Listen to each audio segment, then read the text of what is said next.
교육에서 콘텐츠 담당하는 부장님이세요. 자, 오셔서 듣도록 하겠습니다.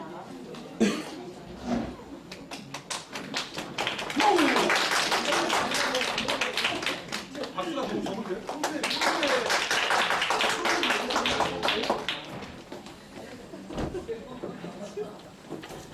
제가 그 목소리가 커서 마이크를 이걸 왜 안 들고 가셨지? 마이크를 잘 안 써요. 다 들리시죠? 네. 그럼 인사부터 하고 시작하겠습니다. 안녕하십니까? 저는 이재인교육에서 콘텐츠 담당을 하고 있는 원윤형 부장입니다. 만나보도록 하겠습니다.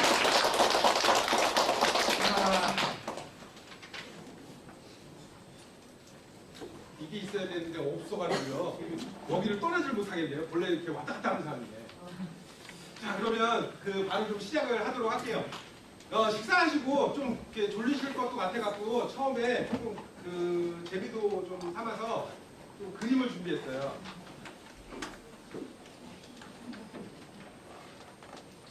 이 그림 아시죠? 단원 김mon봉의 단원 풍속도첩이라고 씨름도인데요. 이 그림이 워낙 유명해요. 그래서 들어보신 분들도 있을 것 같아요. 근데 여기에서 숨겨져 있는 법칙이 몇 가지가 있어가지고 그거를 좀 말씀을 드려보려고 준비를 했거든요. 한번 맞춰보세요. 뭐 상품은 없지만 한번 맞춰보시죠. 자, 가운데 지금 씨름을 하고 있는 두 사람이 있어요. 자, 저 두 사람의 신분을 어떻게 해야 될까? 등을 보이고 있는 사람은, 그 다음에 저쪽에 얼굴 보고 있는 사람은 각각 객관식으로 드릴게요. 답을 잘 모르실 수 있으니까. 한쪽은 양반, 한쪽은 상민. 자, 누가 양반일까요? 등 있는 쪽이 상민이고요. 네. 이렇게 얼굴 보이는 쪽이 저 위에 쪽이 양반인 거예요. 저 위에 쪽이 양반이랍니다. 그런 거 같으세요? 잘생겨서? 여기에서 아니라 힘이 없어 보여서. 아, 예. 그것도 이해가 되네요. 자, 근데 여기에서 이 단원 기봉도라는 사람이 이 그림을 그리면서 디테일한 부분을 굉장히 많이 녹여놨는데, 여기에 보시면 여기 발에, 여기는 그냥 깻잎으로 붙고 있고 발에 각바지라는 걸 차고 있어요. 옛날에 양반네들은 어떻게 치렁치렁 길거리에 흙바닥에도 다닐 수 있는데 치렁치렁 다니면 어떻게 체면이 구기졌다 그래서 각바를 찼대요. 또 하나, 여기 옆에 벗어놓은 신발을 보시면 하나는 당해라 그래서 양반들이 신는 신발이고 하나는 집신. 그림이 좀 작아서 안 보일지는 모르겠지만 그렇대요. 자, 그래서 둘 중에 한 명이 양반이고 상민이 누구인지를 구분하실 수 있대요. 자, 이번에 두 사람 중에 누가 이길까요? 자, 이 사람이 앞에 등 보이고 있는 사람이 이길 것 같다. 몇 분 안 되시네? 그럼 저 뒤에 있는 양반이 이길 것 같다. 양반이니까 내 이놈 저 죽어라 이런 거보다. 자, 여기에서 누가 이길지는 솔직히 이 두 사람에서는 알 수가 없어요. 이 사람이 뒤로 이렇게 제껴서 이길 것 같기도 하고 한편으로 보면 뒤에 있는 저 양반이 이렇게 찍어 누르기를 해갖고 이길 것도 같아요. 근데 이 두 사람이 어느 사람이 이기느냐 지냐는 어디에 나와 있냐면 이 사람들한테 나와 있어요. 얼굴 표정을 자세히 보시면 입을 딱 벌리고 오 이러고 있어요. 왜 그럴까요? 얘가 들어서 맺히면 이리로 가잖아. 그러니까 자기한테 오면 심각하잖아요. 그죠? 그래서 표정이 입을 쫙 벌리고 있어요. 그리고 얘는 손을 뒤로 짚고 피하려고 그래요. 그래서 여기에서의 승자가 예상되는 부분은 이 상인 친구입니다. 상민입니다. 자, 어떻게 넘기는 것도 보여주시죠. 그죠? 자, 그러면 다음 문제 드릴게요. 이 그림 안에는 다음 선수도 있어요. 누구일까요? 이 그림 중에 누구일까요? 그 위에 각 벗어놓은 사람. 오! 빙고 정답. 이분입니다. 왜 그럴까요? 각도 벗어났고요. 신발도 벗어났어요. 유일하게 신발을 벗어났어요. 혼자. 왜? 다음 선수니까. 거기다 표정까지도 신나네요. 딱 보니 이놈이 힘 세게 생겼거든. 다음에 내가 나가면 나도 더 웃겨질 것 같거든. 그죠? 표정이 심각해요. 그래서 다음 선수가 이 사람이라는 걸 알 수 있어요. 자, 수학에 대해서 이야기를 하러 왔는데 미술 얘기를 하고 있어요. 제가 미대를 나온 것도 아닌데, 자, 이 그림에는 마지막 문제 때문에 이 그림을 선택했어요. 수학의 법칙도 하나 숨겨져 있어요. 이 그림 속에 숨겨져 있는 수학의 법칙이 뭘까요? 이 그림 그 문제까지를 잘 맞추셨어. 자, 수학의 법칙하니까 갑자기 난감해져요. 뭔지 알겠다 생각하십니까? 제가 좀 전에 말씀드린 대로 제가 미대에 나온 건 아니지만 미켈란젤로의 최후의 만찬이 뭐 원근법의 뭐 가장 교과서적인 작품이고 뭐 이런 얘기 하더라고요. 명암이나 뭐 이런 게 다 완벽하다고. 이 그림에도 그게 숨겨져 있어요. 와방지주 숨겨 있어요. 이 그림 속에. 여기 보시면 위에 사람이 많고 밑에는 적죠. 근데 대각선으로 숫자를 세면 12명인가로 딱 맞아요, 숫자. 근데 왜 이렇게 만들어놨냐? 그림의 균형감이. 그러니까 위쪽에 사람이 많아서 어떻게 보면 위쪽이 무거워 보이고 밑에가 가벼워 보이지만 마방진이라는 걸 이용해서 숫자를 갖게 해놓으니까 전체적인 그림 틀로 보면 균형 잡힌 그림으로 보인대요. 제가 설명한 게 아니라 미술 전문가가 얘기해 주신 걸 듣고 얘기해 드린 거예요. 네. 자, 그래서 이 그림 속에 마방진이 숨겨져 있다고 합니다. 제가 교육을 시작하기 전에 이 그림을 먼저 소개시켜 드리는 이유가 뭐냐면 지금 이 그림을 딱 제가 이렇게 말씀드리고 나니까 갑자기 친근하게 느껴지지 않으세요? 아, 그러면 김홍도라는 사람의 그림이 와 왠지 있어 보이고 우리 고유의 그림 같고 저 얼마 전까지 잘 모르던 사람이죠, 그죠? 그죠? 저희 이재교육 교재가 저는 그렇다라고 생각해요. 그러니까 어떤 내용인지 저희 나름대로 굉장히 준비를 많이 했어요. 저희 대표님이야 안에 있는 임원들이 앞으로 우리 아이가 공부를 어떻게 공부를 하면 효과적일까? 어떤 방식으로 접근하는 것이 가장 좋을까? 고민을 많이 하고 만들어낸 작품, 저희 나름대로의 작품이 이제 수학이에요. 그래서 지금 여태까지 쓰신 분들도 있고 아직 한 번도 안 쓰셔본 분들도 있으실 텐데 내용을 속속들이 알고 나면 지금과 같은 애정이 생길 것 같아요. 그래서 이 그림을 먼저 시작을 했습니다. 잠도 깰 겸. 자, 그러면 본격적으로 시작을 할게요. 목차는 이재교육에 대해서 잠깐 말씀드리고 교육 정책의 변화, 이재수학의 특작점, 그 다음에 진도 설정 사례를 말씀드릴 건데 크게 말하면 두 가지로 나눌 수 있어요. 하나는 앞부분은 제가 이제 학부모 설명회를 가끔 지원 나가서 해드리는데 나가서 말씀드리는 학부모님들의 말씀드리는 요즘 교육 현실 그거에 대한 거를 좀 정리를 해놨고요. 뒷부분은 그래서 우리 교재를 했을 때 우리 아이가 어떻게 효과적으로 진행할 수 있는지 그런 진도 사례나 모음까지 이렇게 같이 모아놨어요. 그래서 쭉 본래는 이게 제가 2시간짜리 교육이었어요. 2시간짜리 교육인데 제가 목소리가 크고 집중력이 좀 좋다는 관계로 1시간 50분으로 축약을 해서 빨리빨리 진행을 하다 보니까 양이 좀 많아요. 그래서 여기 지금 책에 준비되어 있는 그 피는 다 소개는 못 드려요. 대신 중요하다고 생각하는 것만 좀 찍어서 말씀을 좀 드리도록 할게요. 자, 그러면 본격적으로 달리도록 하겠습니다. 패스하겠습니다. 자, 지금까지의 교육 정책 쭉 흐름을 좀 말씀을 드리면 서술형, 논술형 평가가 시험에서 비중이 도입이 돼서 자꾸 늘어와서 지금은 상당수 이제 서술, 논술 평가가 많이 늘어나 있고요. 그 다음에 상식평가제도는 초등 과정이 옛날에 중간고사, 기말고사라는 걸 보다가 지금은 거의 다 없어지고 상식평가, 단원평가 중심으로 이제 제도가 바뀌었고요. 그 다음에 특목고가 한동안 계속 육성되어 왔어요. 물론 최근에 들어서는 특목고를 줄이자, 제재하자는 움직임이 많이 있기는 하지만 지금까지는 엄청나게 늘어왔어요. 그리고 수시 전형이 지금까지 계속 쭉 확대되어 왔어요. 대학교.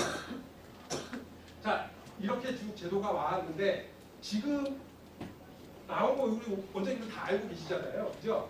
근데 여기에서 저희가 좀 짚고 넘어갔던 건 뭐냐면 서술형, 논술형 평가가 도입해서 확대됐어요. 그거 어디에서 지금 현장에서 느끼냐면 학교 시험 형태가 그렇게 가고 비중이 글로 가잖아요. 그러니까 우리 원장님은 아이들 학습 지도할 때 중요한 건 뭐야? 거기에 집중을 포커스를 맞춰야 되잖아요. 여기 중학교 아이들 가르치시는 원장님들 느끼실 거예요.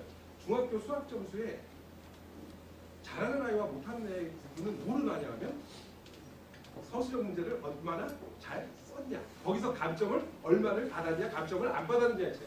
점수의 차이. 그죠? 맞죠? 따라서 이거의 비중을 놓고 갈 수가 없어요. 우리 원장님들이 우리 아이한테 이 부분을 집중적으로 앞으로 훈련을 시켜주셔야 되고 익숙하게 만들어주셔야 돼요. 또 하나, 전에는 중간고사, 기말고사라고 해서 그때가 되면 모든 엄마들이 긴장을 했어요. 4월 되면 중간고사 가야 되니까 서점에 가갖고 문제집 사다가 달달달 외우게 해서 아니면 학원에 보내갖고 원장님 아니면 선생님 이거 우리 아이 이번에 시험 보는데 이거 잘 몰라 하던데요. 아주 달달달 못 갔어요. 근데 지금은 봐야 안 봐요? 시험을 안 봐요. 상시평가가 되면서 어머님들이 편해진 거 있어요. 뭐? 시험에 대한 스트레스가 없었어요. 대신 뭐도 없어졌어요? 같이? 애를 열심히 공부를 시켜야 되기 때문에 의지도 없었고. 그래서 애가 시험 보는 줄 몰라요. 그러다가 어느 날 갑자기 단원평가 봤는데 엄마 나 시험 봤는데 딱 가져왔는데 50점이야. 그때 돼서 심각하다고 그래. 이게 학원을 보내놨더니 이상한 데를 보내놨네. 그죠? 문제는 뭐냐면 평소에 아이들이 공부하는 걸 어느 날 갑자기 시험을 보게 되면서 평소에 실력이 유지가 되지 않으면 평소에 실력이 어느 정도 유지가 되지 않으면 또 꾸준하게 우리 학원에 보내시니까 어머님들이 학원에서 그거에 대한 대비를 해주지 않으면 어느 시점에선가 아이들의 학습 수준이 저하되는 현상이 생기더라고요. 그래서 우리 원장님들이 지금 앞으로 우리 아이랑 공부할 때 어떻게 해야 되겠다 이런 마음이 있으시잖아요. 그죠? 그래서 이런 부분들을 좀 말씀을 드리고 싶은데 또 특목고도 굉장히 활성화가 됐어요. 근데 특목고 실질적으로 뭐 보내보신 분들도 아시겠지만 서울대, 고대, 연대, 일명 스카이라는 데를 보내려면 특목고를 안 가고 가기가 힘들어요. 그죠? 옛날에 제가 고등학교 다닐 때만 해도 저희가 명문고였나? 저희 학년에만 서울대 뭐 한 10몇 명씩 가고 그랬거든요. 요즘 일반고에서는 그런 학교가 없어요. 한 명도 없어요. 일반고. 다 특목고에 뺏겼어요. 그러다 보니까 특목고가 육성이 돼가지고 가고 이렇게 가려는데요. 그 의지가 어디서부터 하냐면 중학교? 초등학교입니다. 그러니까 우리 원장님들이 중학교, 초등학교 때 부모는 특목고를 가기를 원하고 그걸 목표로 할지 안 할지는 모르겠지만 우리 원장님 마음속에 그걸 얘기를 항상 하셔야 돼요. 맞죠? 그러니까 잘하는 아이는 더 잘할 수 있게 만들어줘야 되고 부족한 아이는 그 부족한 걸 채워서 어떻게든 잘 되게 할 수 있도록 유도를 해주셔야 돼요. 자, 앞에 첫 파트부터 말이 굉장히 많이 나오는데 기본적으로 우리가 앞으로 공부를 아이를 지도해 주실 때 어떤 마음으로 해주셨으면 좋겠다 하는 마음에서 이 파트를 준비를 했어요.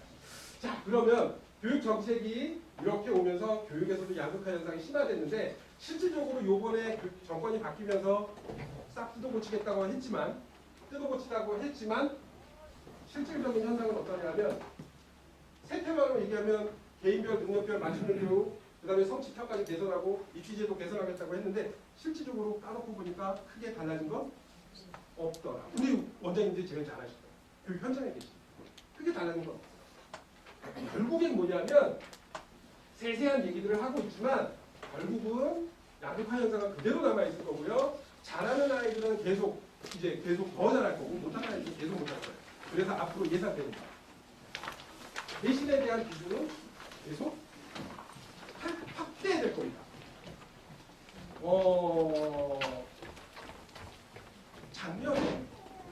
작년이죠. 작년 중순쯤에 정권이 바뀌면서 서울대, 고대, 연대 대학자에게 교육부에서 지침을 좀 내렸어요. 뭐라고 얘기했냐면 정시를 내달라고 늘려달라고 그랬어요. 그랬더니 학교에서 난제를 표현했죠. 쉽지 않다. 이미 학사 일정수가 다 나갔고 어렵다. 나중에는 좀 생각을 해보겠다. 이렇게 해서 이렇게 유야무야 지나갔는데 그때 어떤 어머님이 저한테 그러시더라고요.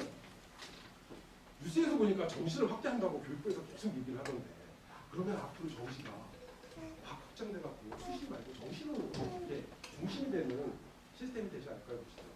이거 한 말씀 드렸어요. 로또 맞는 확률이 더 낫지 않을까 싶어요. 왜냐하면 지금 정부에서 정시를 늘려달라고 하는 건 수시 비중이 너무 지나치게 높아서요. 80대 20%까지 갔어요. 연대 같은 경우는 80%가 넘어요. 수시 전형. 그러니까 평균치가 한 80% 가까이 가다 보니까 정시를 뽑는 인원이 너무 적어요. 그러니까 뭐 어떤 과는 한 명, 두 명이에요. 정시 모집 인원이. 뭔 소리 들어가요. 그래서 교육부에서 정시 인원이 너무 적으니까 좀 늘려달라는 취지로 대학교에 얘기를 했던 거고 대학교의 입장에서는 그렇다고 해서 무조건 정시를 늘려줄 거냐? 아니요. 일부 빼겠죠. 정부에게 양보하는 부분은 있을 거예요. 하지만 수시에 대한 부분이 비중이 높을 거라는 건 여전히 교육 쪽에서 일하시는 분들은 다 예측하고 있어요. 왜? 학교 입장에서는 그게 더 좋은 거예요. 단순히 시험 한 번만 잘 봐가지고 뽑는 것보다 그 아이가 평소에 어떻게 했는지도 다 보고 싶고 그렇잖아요. 내가 뽑는다고 그렇게 아프겠어요? 내가 직원을 뽑아. 우리 학원에 선생님을 뽑아. 이 선생님이 서울대를 나왔는데 점수는 서울대를 나왔는데 그동안 점수는 어땠는지 성적이 어땠는지 다 필요하지 않아. 점수관 중에 이렇게 뽑아요? 아니잖아요. 이 사람의 인성은 어떻고 아이들 지도 경력은 어떻고 잘 가르칠 수 있는지 그 가르치는 그 테크닉은 어떻고 그럼 대학은 안 그럴 것 같아요. 자기네 학교 뽑는데 그냥 아무나 막 뽑을 것 같아요. 기본적인 성향이 대학교에서는 좋은 인재를 뽑고 싶어 할 거라고요. 그러니까 수시에 대한 비중을 낮춘다는 거 어느 정도 타협점은 있겠지만 대학교에서도 양보 못하는 부분이 분명히 있을 거예요. 그래서 아직까지는 내신에 대한 확신도 높다라고 생각합니다. 무슨 말인지 이해되시죠? 또 하나, 학습의 부익부 비기피 현상이 더 심화될 거예요. 아까 중간고사, 기말고사 말씀드린 거랑 좀 내용이 같이 하는데 시험을 안 보면서 어머니들이 실제로 학원 안 보내주시고 우리 여기 원장님들 많이 느끼실지 모르겠어요. 옛날에는 4학년만 되면 무조건 학원을 가요. 100%. 왜? 학원을 안 보면서 성적이 안 나와요. 그래서 학원을 다 보내줬어요. 근데 요즘은 어때요? 단원평가가 이 중간고사, 기말고사라는 게 이 나라비를 세우는 시험이 일체시험이라는 시험이 없어지고 나니까 그런 필요성을 어머니들이 들렸다. 그러다가 어느 날 갑자기 우리 아이가 심각해요. 그러고 와요. 6학년 막 중학교 넘어서 그거 어쩌라고? 네? 우리 원장님이 뭐 슈퍼맨이에요. 해줄 수 있어요? 뭐 어떻게 해요? 학습의 부익부 비익부 현상은 점점 심화되고 있습니다. 또 거기다가 왜곡 현상도 있어요. 무슨 얘기냐면 우리 원장님들이 좀 여기 그 학원 경력이 오래되신 분들은 느끼실 거예요. 중학생들 수학 평균 점수가 한 10년 전과 지금으로 비교하면 학교 평균 점수가 한 5점에서 10점 가까이 올랐어요. 아세요? 오래되신 분은 맞다고 생각하십니까? 네. 왜 올랐을까요? 시험을 쉽게 내요. 왜 쉽게 내요? 정부에서 학습 부담 줄이라고. 아이들한테 학습 부담 줄이라고. 그렇게 해서 학교에서 일선에서는 시험 문제를 쉽게 내는 경향이 생겼어요. 그러니까 성적은 올라왔어요. 성적이 나오면 어머니들은 어떻게 생각하냐면 우리 아이가 머리가 똑똑하고 공부를 잘해서 성적이 잘 났다고 생각해요. 부모 입장에 내 자식이잖아. 내 자식이 머리가 나쁠 리가 없어. 이렇게 생각하는 거예요. 맞죠? 그런데 작년에 수능시험에 배물 문제라는 문제를 내잖아요. 대입 수능시험에는 문제가 어려운다는 게 문제가 분명히 나와요. 쉽게 내가지고 점수가 올라갔어. 그러면 그 아이들은 정말로 실력이 90점이라서 또는 80점이라서 그 실력을 갖고 있냐. 실질적인 실력은 50점대의 실력인데 시험이 쉽다거나 아니면 요즘은 선생님들이 시험지를 가르쳐주세요. 제가 번번이 들어요. 좀 어려운 문제들, 특히 서술형 문제는 점수 차이가 많이 나니까 선생님이 네 문제 딱 줘주고 4개 중에 3개의 서술형 문제 나올 거야. 외워. 그렇게 해서 어거지로 끌려올린 점수예요. 그 아이들이 진짜 수학 실력이 돼요. 그러니까 어떤 일이 생기냐면 고등학교에 딱 올라가서 시험을 보면 그동안 일어났던 자존심의 벽이 와르죠. 맞죠? 그런 경우 참 많죠. 자, 그래서 중요한 건 저희가 생각하는 관점이 좀 그렇습니다. 이런 현상들이 예측이 되기 때문에 우리 아이가 공부를 할 때 우리가 주의 깊게 봐줘야 될 건 개인별 능력별 학습이 중요하고 자기주도 학습을 제대로 시킬 수 있도록 해야 합니다. 여기서 자기주도 학습이라고 말씀드렸더니 그냥 독서실 찾아가면서 앉아서 그냥 자기 혼자 공부하는 건 그런 의미에서 자기주도 학습이 아니라 좀 넓은 의미에서 자기주도 학습이라는 것이 필요합니다. 좀 설명을 드리자면 예전에는 공부를 잘 못해. 그러면 전체적으로 다 몰라. 아니면 공부를 잘해. 그럼 전체적으로 다 잘해. 그런 건 아니죠. 잘하는 아이도 어떤 부분이 부족하는 부분이 있을 수 있고 못하는 아이도 어느 부분만큼은 잘하는 부분이 있을 수도 있잖아요. 그죠? 그런데 예전에는 잘하는 친구가 어떤 부분이 부족하면 선생님들이 많이 그거를 케어해 주려고 노력했어요. 못하는 부분을 좀 더해와라는 이렇게 하는 부분이 많았어요. 근데 요즘은 학교에서 일체 그런 지도를 못 해주세요. 왜냐하면 그렇게 하면 주변에 있던 다른 아이의 어머니들이 미쳤나 봐. 요즘 그 스카이캐슬인가? 그 드라마가 남의 일이 아니라면서요. 실제로 지금에서 일어나는 일 현상이라면서요. 수십억짜리 코디가 있다며. 거기서만 나오는 드라마인 줄 알아요. 드라마인 줄 알았어요. 따라서 학교 선생님들이 케어해 줄 수 있는 부분이 지극히 제한적이다. 따라서 그 부족한 부분은 어디 가서 해요? 전부 다 우리 사교육부장으로 나올 수밖에 없어요. 우리 원장님들이 채워주세요.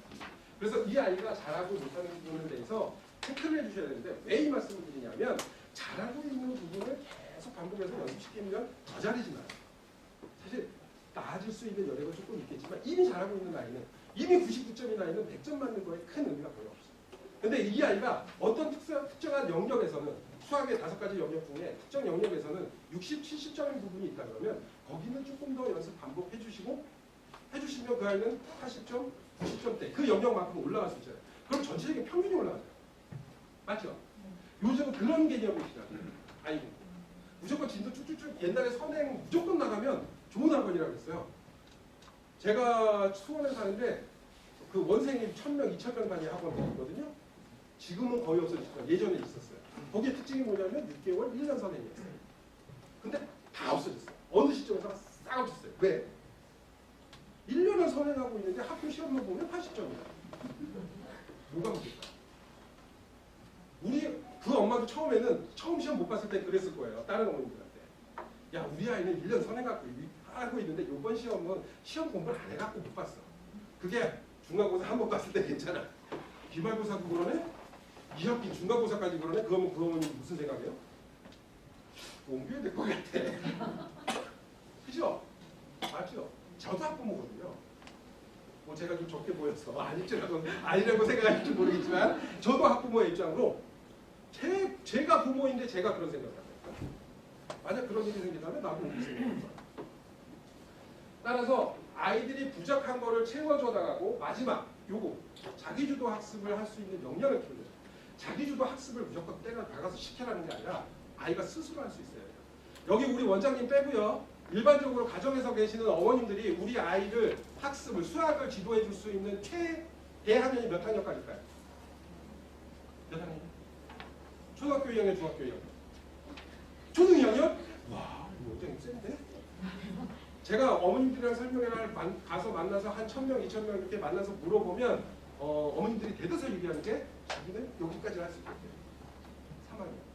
그리고 좀 참고서의 도움을 받으면 요거까지는 가능할 것 같아요. 그리고 여기서부터는 이제 자기도 좀 힘들다라고 하고 중학교가 넘으면 누구한테 토스? 아빠한테 토스. 아빠가 우리 모든 엄마들은 똑같이 생각하시나 봐. 네 아빠가 옛날에 수학 좀 했대.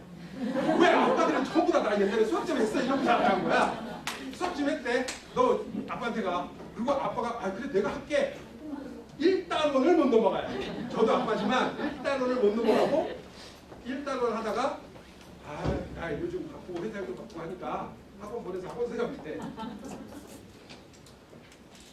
아이가 집에서 봐줄 수 있는 학년이 지금 말한 것처럼 그러면 많이 봐줘서 초등학교 6학년까지 봐준다고 치면 중학교 1학년부터는 집에서 케어가 안 돼요. 무슨 얘기냐면 아이가 학원에 와서 공부하는 시간이면 일주일에 몇 시간 되겠어요? 아니면 하루에 몇 시간? 하루에 1시간? 네, 평균 하루에 1시간이라고 잡읍시다. 하루에 24시간인데 하루에 1시간을 학원에서 공부하는 거예요. 수학 공부.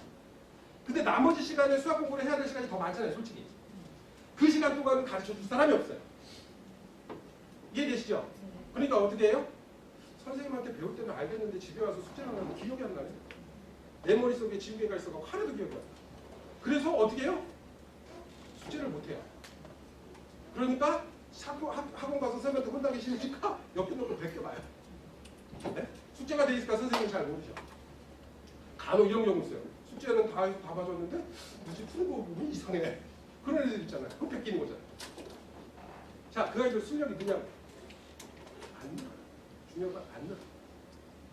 그래서 6개월 뒤에 1년 뒤에는 어머니들이 학원을 가야 되나? 이렇게 고민하실 수밖에 없는 상황이에요.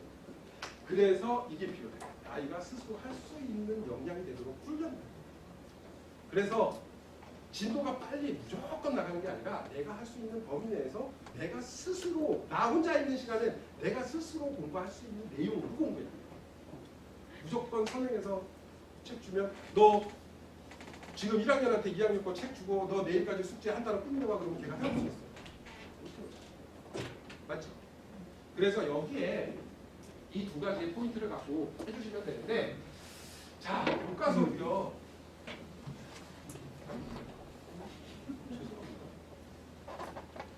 교과서도 바뀌었어요. 교과서 6학년 나눌 때 문제인데 문제 설명하고 어떻게 계산하였습니까? 네. 알아보시오. 네. 어떻게 계산하였습니까? 네. 글이 여기 교재는 잘 안 나와. 그려서 안 보여줄 거예요.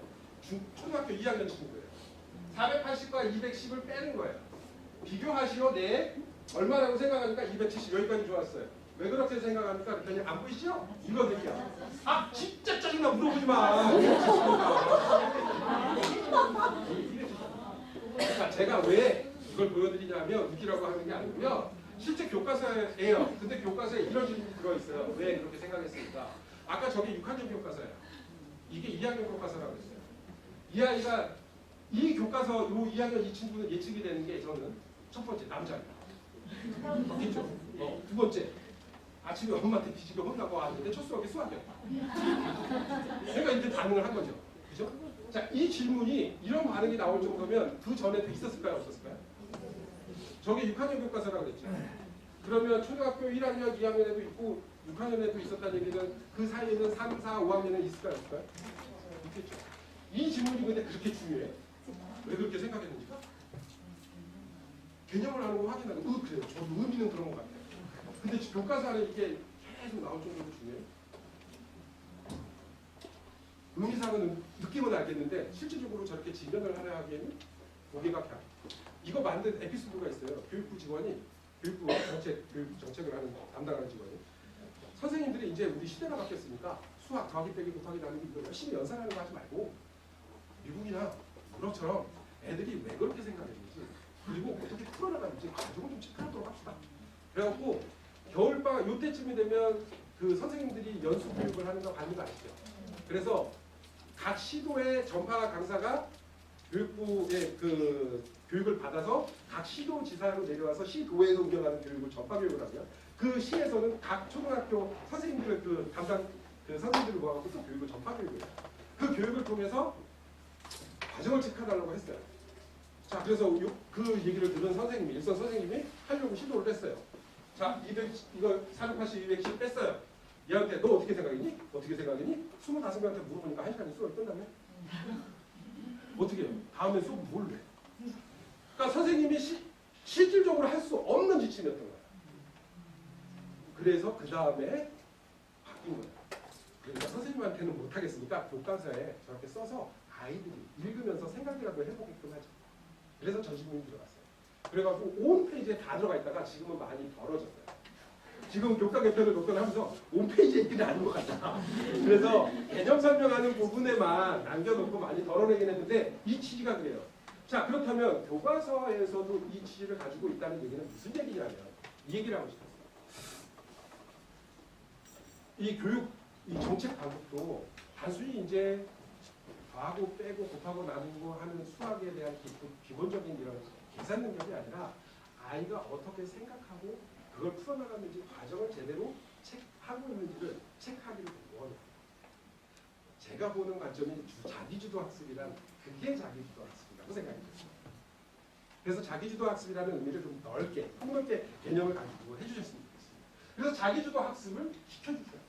자, 사전적인 의미는 다 넘어갈게요. 다 아시는 거니까, 프로니까. 자, 학습이라는 의미가 자기주도 학습에서 학습이라는 의미가 사전적인 의미는 저기 있는 것처럼 배우나 익혀 쓰기, 배워서 익히는 거예요.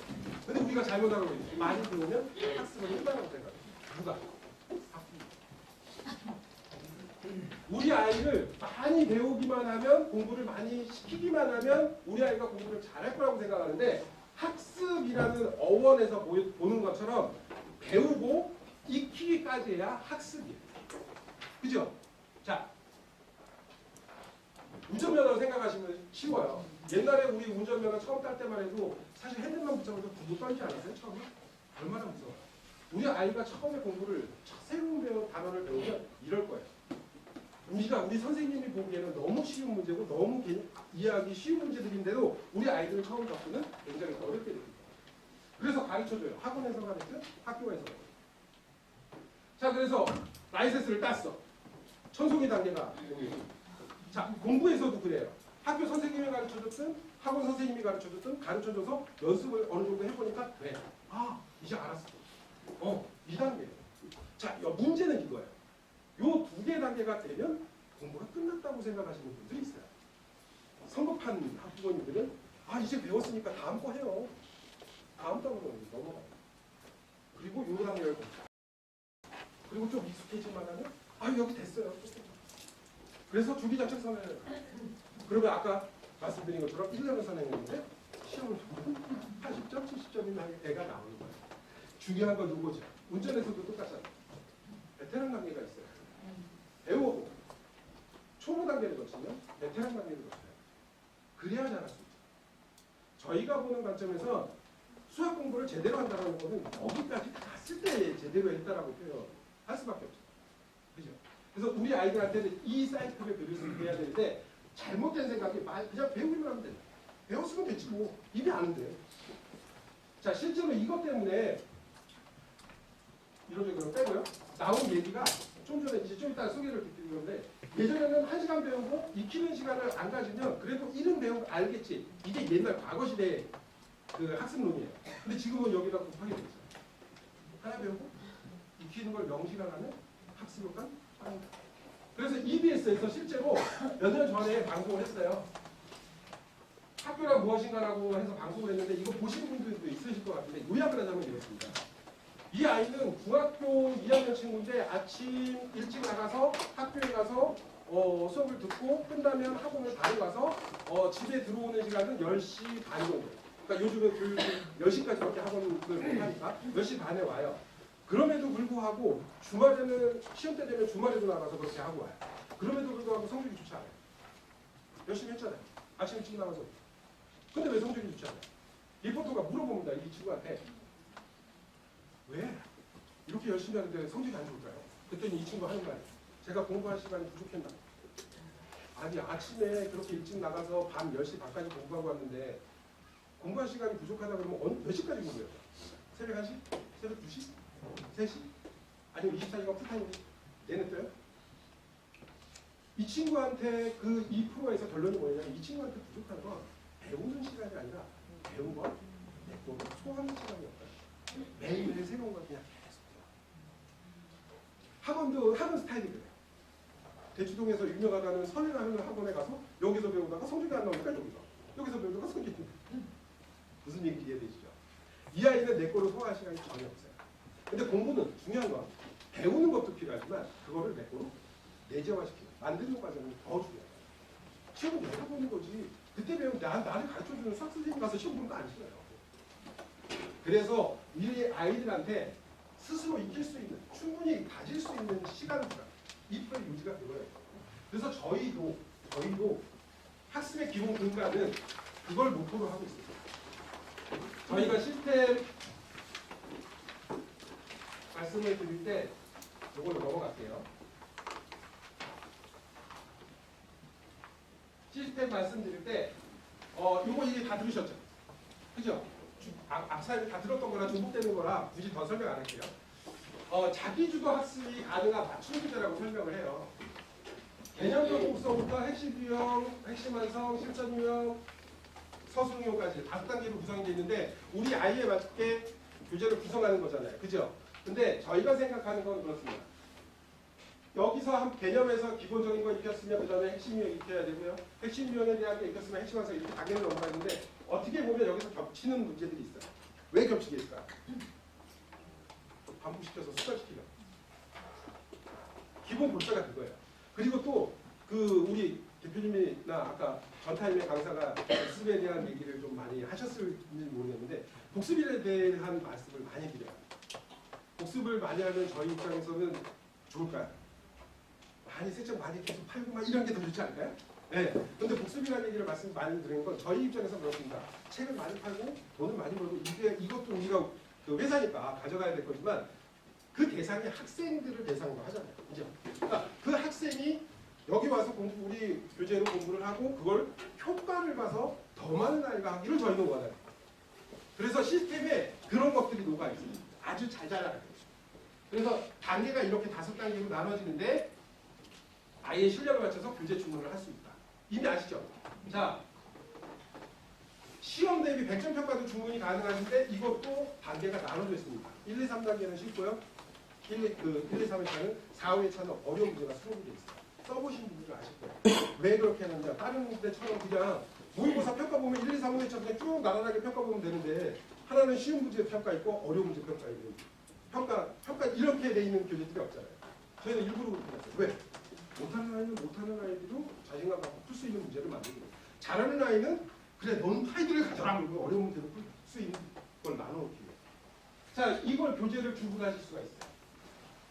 자, 그래서 주문하는 예를 보면 자, 이렇습니다. 지금 5학년 1단원이 자연수와 혼합계산, 2단원이 약수와 배수예요. 근데 보통 노멀한 진도를 잡는다 그러면 예를 들어서 3월에는 1단원, 2단원의 개념형 평가 핵심 유형, 즉 가장 기본 단계가 두 번째 단계, 저희가 5단계로 있는데 그거를 진도를 잡으셨다. 자, 4월에는 이 아이를 한 번 더 복습을 해주시는데 똑같은 단원인데 핵심 유형의 B타입이나 핵심 완성 또는 100점 평가. 그러니까 아이가 난이도를 좀 더 높여가면서 반복할 수 있도록 이렇게 노멀하게 진도를 잡으실 수도 있으세요. 자, 그런데 개 중에는 공부를 잘하지 못하는 친구도 있잖아요. 못하는 친구는 이렇게도 잡으실 수 있으세요. 얘도 배우는 거는 1단원의 혼합계산, 2단원의 약수와 배수를 가르쳐주고 싶은데 이 아이가 3학년의 기초가 부족하다. 아니, 4학년의 기초가 부족해서 연산이 부족하다. 그러면 4학년의 3단원 곱셈 남셈 먼저 붙고 자연수 혼합계산, 약수와 배수 이렇게 좀 있을 수 있죠. 다른 교재는 이렇게 하려면 책을 2권 사야 돼. 그죠? 저희 교재는 한 권에 책을 만들어준다. 이거 만들려고 저희가 얼마나 고민했겠습니까? 처음에 이런 어느 대한민국 어디에서도 이렇게 만드는 교재가 없어가지고 저희 대표님이랑 저희들이 얼마나 멀리 싸면 이거 합시다. 만들어 봅시다. 그래서 지금은 우리가 이거는 아주 자연스럽게 쓸 수 있게 만들어놨어요. 그래서 이렇게 개념으로 했다가 다음번에 난이도 높여서 공부 잡을 수 있도록. 또 하나 볼게요. 자, 중학생 친구입니다. 방정식이 3학년이 어느 날 아까도 말씀드렸죠. 요즘은 어머님들이 방심하다가 늦게 보내는 분들이 있다고. 그래서 늦게 우리 아이를 공부를 좀 시키고 싶은데 원장님 좀 잘 좀 부탁드리겠습니다. 그리고 맡겼어요. 근데 애를 문제를 탁 풀려고 했는데 방정식이 하나도 안 돼요. 그럼 어떻게 해야 돼요? 지금 3학년 방정식 이 아이를 가르쳐준다고 이 아이가 이해할까요? 못하는 경우 현실적으로 못한다는 거 아시죠? 그래서 우리는 이렇게도 잡혀요.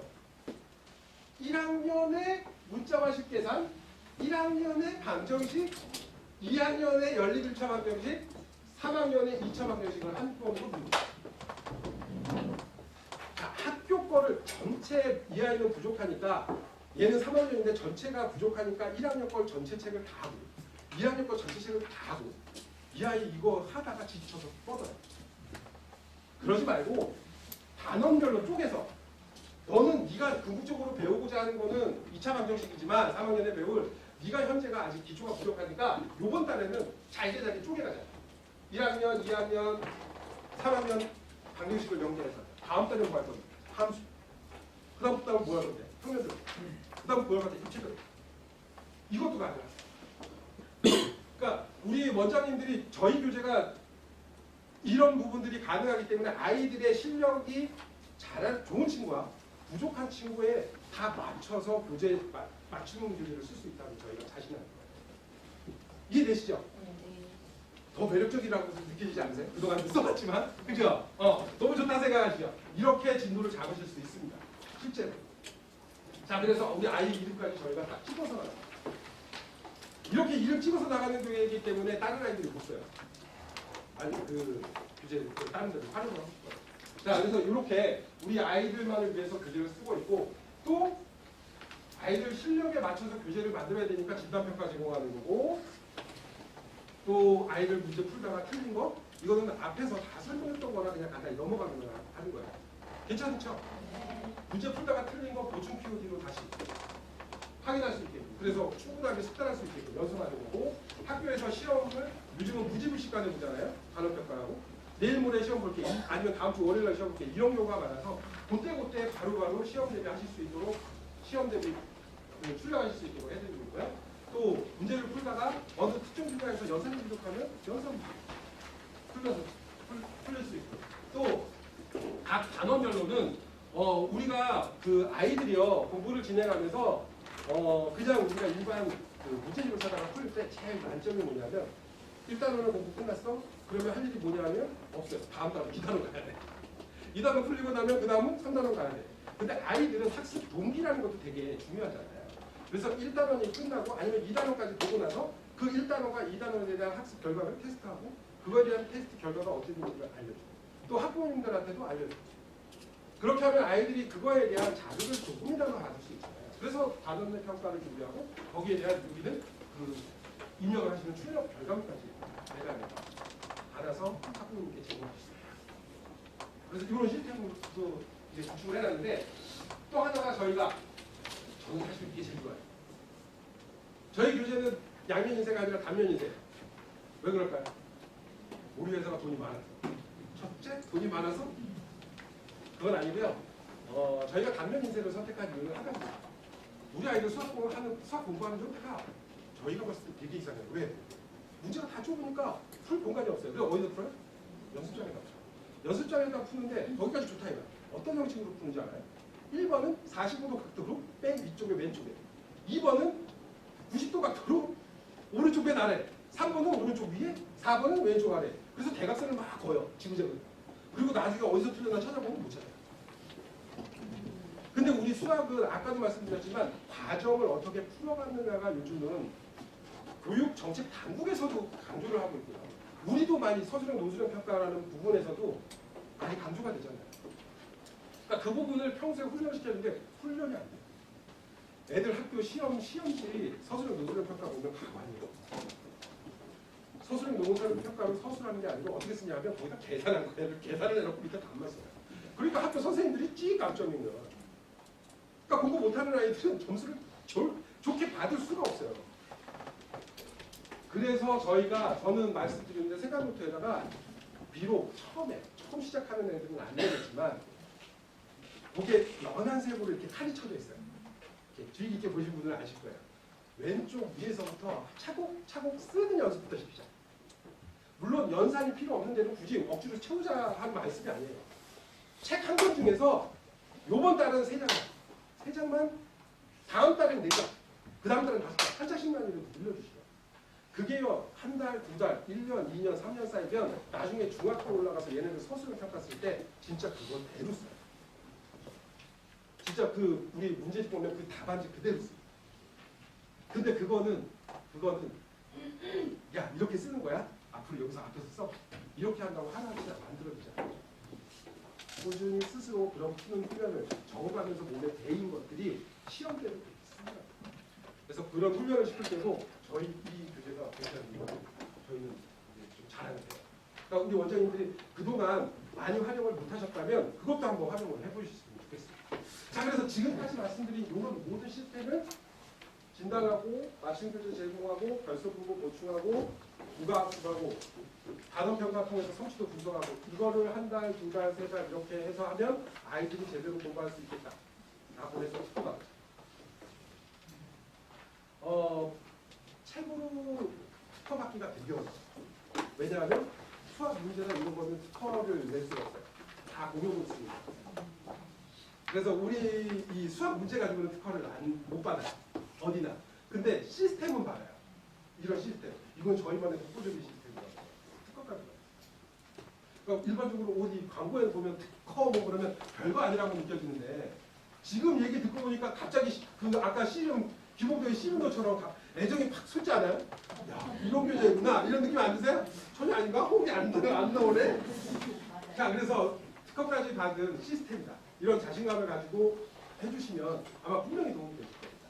자, 지금까지 쭉 말씀드린 건 제가 한국어 3년에 가면 엄마들한테 하는 말씀입니다. 반 이상이에요. 그걸 우리 원장님들 입맛에 맞게 좀 말씀을 드렸고요. 여기까지 이제 좀 말씀을 드리고 나면 우리 대략적인 큰 틀에서 우리 시스템을 어떻게 운영해야 될지는 좀 보이실 것 같아요. 자, 그래서 지금부터 말씀드리는 것은 시간이 7분 정도 남았는데 시스템에 대한 거를 이제 어떻게 진도를 잡을지에 대한 거를 조금 소개를 해드릴게요. 자, 먼저 아이들의 수준을 상위권, 중위권, 하위권으로 나눈다면 상위권 친구들은 심화학습 중심으로 가는 게 요즘 추세예요. 선행학습으로 많이 가는 건 물론 좋아요. 아이가 능력이 있다 그러면 가는 건 좋은데 단 심화학습을 다 한 상태로 가요. 요즘 요구하는 건 그거예요. 요번에 뭐 국어 문제처럼 수능 문제처럼 배물 문제라고 나오는 문제들은 사실 다 그런 문제예요. 심화 단계 마지막 단계까지 아이가 생각하고 풀 수 있는 문제. 근데 중요한 건 배물 문제라고 애들 다 틀렸다고 불알리를 치는데 그걸까지 맞춘 만점자들이 10명 있다. 있어요. 어쩌나? 그 아이는 특별해요? 찍었나? 그런 아이들이 있어요. 분명히 존재해요. 우리 아이가 그렇게 될 때까지 심화 단계로 우리 아이가 텔레비전에 나올 때까지 하자고요. 그래서 서술, 실전유형, 서술유형까지 학습을 하게 하고 100점 평가 1, 2를 모두 활용하게 하고 100점 평가 1이 3회차까지는 1이라고 해요. 그러니까 중위권 정도 아이들은 여기까지만 풀리시면 돼요. 중상위권이라면 100점 평가 2도 4, 5회차도 풀리시는 게 좋아요. 그래서 애들한테 좀 쓴 맛도 보여주실 필요가 있어요. 가끔 한 번씩. 충격 효과. 자, 그래서 이거 다 풀리시는 게 좋고 중위권 친구들은 심화 학습보다는 기본과 핵심 유형에 대한 완전 학습을 할 수 있도록 해주는 게 더 좋은 것 같아요. 이 아이들은 어설프게 심화 학습까지 막 때려놓으면 그동안 배웠던 것까지도 까먹더라고요. 그래서 중위권 친구들은 탄탄한 기본기를 갖춰갈 수 있도록 이렇게 해주시면 좋겠는데 본교재는 핵심 유형, 핵심 완성 조금 잘하는 중위권에서도 잘 중상이다. 그러면 실전 유형 정도? 이 정도를 해주시는 게 무난할 것 같고 100점 평가는 1, 그 다음에 풍문서 아이들이 좀 잘한다 싶으면 한 번씩 넣어주는 거고 그 다음에 연산과 보충 POD를 활용해 주시는 거고 하위권 친구들은 대체적으로 하위권 친구들의 공통적인 게 뭐냐면 일단 기초가 안 잡혀 있어요. 두 번째 가르쳐줘도 금방 안 먹어요. 저희 진짜로 제가 예전에 아이들 지도해본 실제 경험이에요. 남자아이가 그래요. 저도 남자인데 저는 안 그랬대. 분명히 설명을 뭘 해줬어. 알았지? 그래서 알겠대. 아, 선생님 저 할 수 있어요. 쎄. 가. 그리고 다음날 나왔고 그 문제를 틀려왔어요. 너희 왜 틀렸는데? 네 이거 설명 안 되며. 언제요? 너 이거 내가 어저께 설명했잖아. 에이, 선생님 그런 농담하지 마세요. 야, 알았어. 그럼 다시 한번 설명할게. 설명하고 다시 설명했어요. 그리고 다음 날은 어땠을까요? 또 틀렸어. 그리고 하는 말 언제요? 쌤, 그런 말도 안 되는 말씀하지 마세요. 못하는 아이 공통적인 특징이야. 우리 어제는 다 느끼잖아. 그래서 공감대 형성하니까 다 웃으시잖아요. 그죠? 그래서 그 아이들은 뭐가 중요하냐면 개념 정보가 핵심 유형, 그러니까 유형도 핵심에 대한 유형 중심으로 공부를 하고 이 아이들은 여기 밑에 쭉 쌓여있는데 반복 학습이 굉장히 중요해요. 반복해서 까먹을 때 되면 또 한 번 하고 또 까먹을 때 되면 또 한 번 하고 그래서 기본은 아주 탄탄히 가져갈 수 있어요. 목표가 뭐게요? 그거 개념 얘 달달 외울 때까지 시키려고 목표가 아니고요. 그렇게 해서 그 단원이 기초가 다져지면 다음 학년에 그거와 연관 단원을 할 때는 훨씬 나아져요. 제가 장담 드릴 수 있어요. 그것 때문에 시키잖아요. 지금 당장 뭐 개념 막 반복해서 얘한테 시간 때우자 이게 아니라 지금 그 기초를 닦아놔야 다음 공사를 할 수가 있어요.